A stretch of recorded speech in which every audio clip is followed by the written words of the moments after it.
We're going to do a comparison of two great Proto-Renaissance masters, Cimabue and Giotto, and compare them by looking at two paintings of the Madonna Enthroned, so exactly the same subject. These are both in the Uffizi in Florence, but originally, of course, there were altar paintings, panels, which are very large. In fact, the Cimabue is... more than 12 feet. Yeah, it's 12 feet tall. It's huge. And that was so that it could be seen the full distance of the church nave. And the Giotto, too, is more than 10 feet high. The Cimabue is a little earlier, and Cimabue is the very first artist that Vasari talks about at the very beginning of this incredible tradition of Italian painting. So Cimabue is really seen to make this first step away from a medieval style toward a more human-focused Renaissance style. Yeah, and there's a lot of controversy and interest in terms of why the Renaissance has its roots at this particular moment, in this particular place. I mean, why in Florence, and why right here at the end of the 13th century? And one of the theories that's been put forward is pressure that was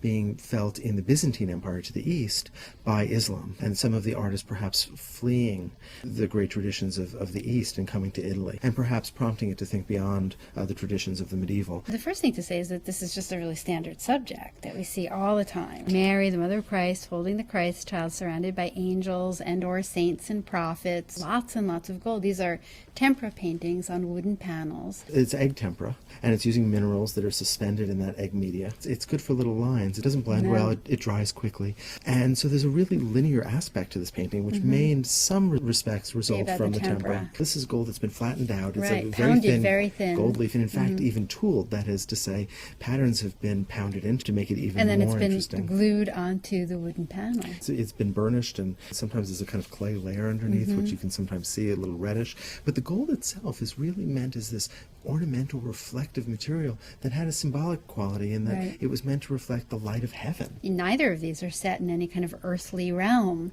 The flat gold background indicates a kind of divine, heavenly space for these figures to occupy. And that makes sense when you look at the Cimabue, because the Madonna, for instance, she's so, I guess maybe because she's defined by line. If she stood up, she would be so tall. She would be very elongated, and her drapery is defined by line primarily, and not as much by modeling from light to dark, although a little bit. There are some distinct medieval or Byzantine elements that are still visible here. Her fingers are very long, her mouth is very small, the nose is very long. A kind of symbolism of the body, not a representation of a real person so much as a representation of a kind of ideal heavenly form. The angels are all stacked kind of on top of one another. It's a good thing they have wings, isn't it? Yes. Because what are they standing on? I don't know, but we do begin to get some sense of the beginnings of an illusion of space a little in bit. Cimabue. She's got a little modeling under her chin. And you're right, the throne on which she sits does sort of recede. Except here's the funny thing. When you look at the throne carefully, it looks as if we're looking across at the Virgin Mary,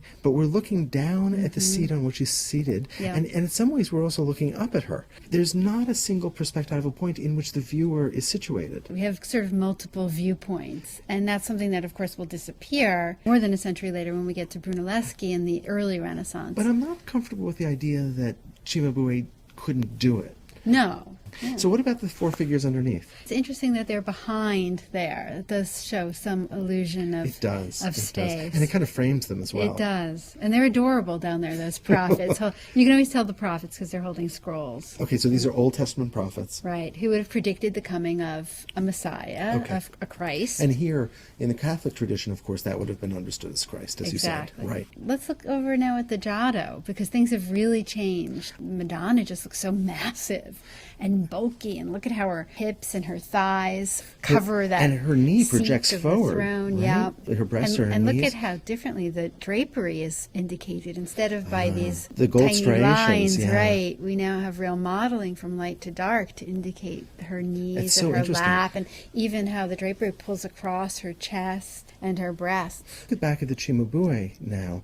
The Madonna looks so thin, almost as if she's a paper cutout, and the Giotto looks so substantial, so solid. It's also interesting if you compare the angels, because in the Cimabue, in the earlier painting, the angels are stacked up. They don't sort of respond to gravity. And they're also all very similar. They're sort of an idealized face. But if you look at the angels in the Giotto rendering from a few decades later, Actually, what's really interesting is Giotto is willing to put the angels in back of each other, even obscuring their faces. And the way that they sort of seem to go back behind the throne is peeking his head through in the back there. And yeah, the prophets aren't in some sort of impossible basement now. And look at how much more modeling is in her face and in her neck. There's one aspect of the painting by Giotto that I think is really significant and really interesting. In the Giotto, there's a very particular single point that the viewer is looking at this from. If you look, for instance, at the steps moving up to the Virgin, you're looking down at the top of the step clearly. So you know your eyes above that. But you're also looking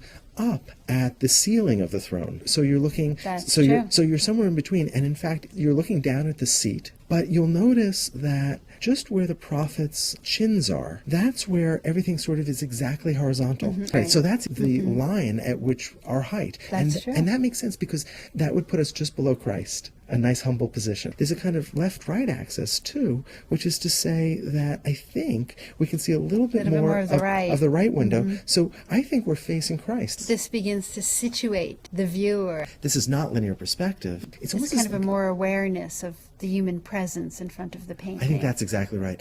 You know, one of the things that I like to think about is how similar these two images are despite their differences, and the ways in which the understanding of originality was so entirely different than in our own culture. Right. So this is not so much derivative in a negative sense as we might think. In fact, there was a real tradition of the ways that you represent these figures because these are holy figures. That makes sense. And also, this is very universal. This is something that, in a sense, it's it transcendent. transcends time, it transcends space. Right. But even within that, Giotto is still creating this new image because obviously things are beginning to change in the early 1300s. But he must be responding to cultural changes. That is, putting an emphasis on the here and now And in on a the way human, right. that will, of course, blossom